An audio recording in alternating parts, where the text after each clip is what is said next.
मोहम्मद बिन तुगलक का पूरा नाम मोहम्मद बिन तुगलक उलूग खान था।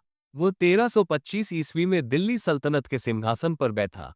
वह तुगलक वंश का दूसरा शासक और अपने पिता गियासुद्दीन तुगलक का उत्तराधिकारी था। मोहम्मद बिन तुगलक अत्यंत बुद्धिमान, विद्वान और दूरदर्शी शासक था। उसे अरबी, फारसी, गणित, दर्शन और विज्ञान का गहरा ज्ञान था।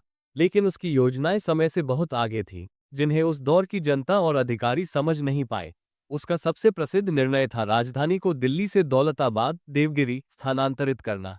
उसने सोचा कि इससे पूरे भारत पर शासन आसान होगा, परंतु हजारों लोगों को जबरन लंबी यात्रा करनी पड़ी, जिससे भारी कष्ट हुआ और अंततः ये योजना विफल रही। दूसरा बड़ा प्रयोग था तांबे के सिक्कों, टोकन करेंसी का प्रचलन।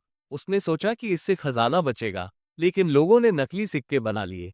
इससे अर्थव्यवस्था बिगड़ गई और सरकार को भारी नुकसान हुआ।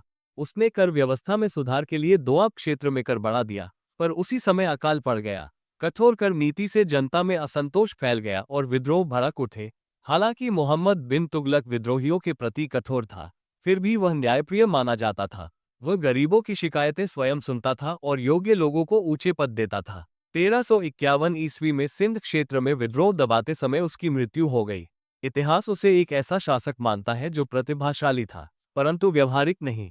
उसकी असफल योजनाएं उसे विवादास्पद बनाती हैं, लेकिन उसकी बुद्धिमत्ता से कोई इनकार नहीं कर सकता।